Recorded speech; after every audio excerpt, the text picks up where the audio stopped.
की मदद करने की मांग की गई है। ये कांग्रेस के दोहरे मानदंडों का जो आज नुकसान देश को भुगतना पड़ रहा है, उनके चेहरे को कम से कम किसान संगठनों के नेताओं को जरूर पढ़ना चाहिए। और जो संसद में 2015 के जिस बयान की आज चर्चा हो रही है, इसमें उन्होंने आलू के मूल्य से जो बाजार में जिन चिप्स की बिक्री होती है उसके बीच का जो फासला है उसकी भी उन्होंने चर्चा की। और उस उदाहरण के जरिए राहुल गांधी ने कहा कि किसानों को सीधे कंपनियों को अपना माल बेचना चाहिए। दरअसल वो उस समय अमेठी के फूड पार्क की वकालत में ये सारी बातें कह रहे थे। और इसके 2 साल पहले 2013-15 जनवरी से देश के 12 ऐसे राज्य थे जहाँ कांग्रेस की सरकारें थी, वहाँ एपीएमसी एक्ट से फल और सब्जियों को बाहर निकाला जा चुका था। 2019 में फिर उन्होंने अपने घोषणा पत्र में बाकायदा फार्म बिल को रिपील करने की बात की और एसेंशियल कमोडिटीज़ एक्ट को कंट्रोल रिजाइम का हिस्सा बताया।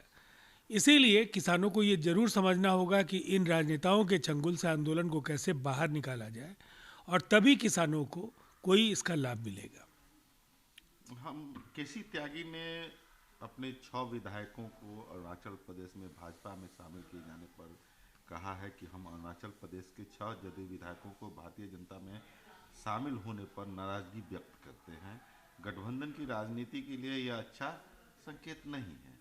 निश्चित तौर पर ये गठबंधन धर्म की जो मर्यादा है, कहीं ना कहीं इसमें वो भाव तिरोहित हुआ है। और बजाय जदयू के विधायकों को अपने दल में शामिल करने के, अगर उन्हें मंत्रिपरिषद में जदयू के कोटे से वो मंत्रिपरिषद के विस्तार में उन्हें शामिल करते तो शायद ये एक अच्छा नजीर हो सकता था गठबंधन धर्म की राजनीति के हिसाब से। किस जदयू के राष्ट्रीय अध्यक्ष आरसीपी सिंह बनाए गए हैं। केसी त्यागी ने कहा कि नीतीश कुमार जी ने पार्टी अध्यक्ष के पद को त्यागने का फैसला किया और आरसीपी सिंह के नाम का प्रस्ताव रखा, जिसके बाद अगले 3 वर्षों के लिए आरसीपी सिंह को नए पार्टी प्रमुख चुन लिया गया। ये एक दूरदर्शितापूर्ण निर्णय है। लंबे समय से पार्टी के सांगठनिक आधार को व्यापक करने का काम आरसीपी सिंह जी कर रहे थे। उनके नेतृत्व में पार्टी के संगठनकर्ताओं की टोली देश के सभी राज्यों में काम कर रही थी और अब सीधे तौर पर उन्हें कमान देने से इन राज्यों में सांगठनिक विस्तारीकरण का जो कार्य है ज़्यादा बेहतर तरीके से संपन्न हो पाएगा। समस्याओं को केवल बात करके हल किया जा सकता है। मैंने दृढ़ता से मानना है कि 29 दिसंबर को होने वाली बातचीत से मुद्दों का समाधान होगा, यदि वे किसानों के दृष्टिकोण से संचालित होते हैं, न कि उन राजनेताओं के दृष्टिकोण से जो इस मुद्दे को राजनीतिकरण कर रहे हैं। यूनियन एमओएस जो है, कृषि राज्य मंत्री कैलाश चौधरी ने यह बात कही।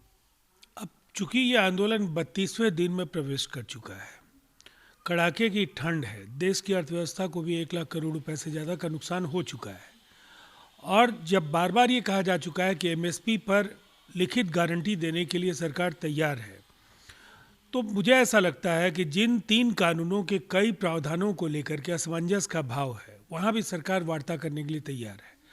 और ये एक अवसर है, अगर सही अर्थों में देश में पहले बहुत कुछ अच्छा हुआ होता, जो पार्टियाँ आज इनके प्रावधानों का विरोध कर रही हैं, अगर अलग अलग समय पर सुधारों की वकालत करती हुई नहीं दिखी होती, तो मुझे लगता है इतना आज भ्रम की स्थिति में किसान संगठन नहीं होते। इसीलिए किसान संगठनों को अपना हमदर्द भी पहचानना चाहिए और समझौते की मेज पर आकर के सवालों को हल करना चाहिए।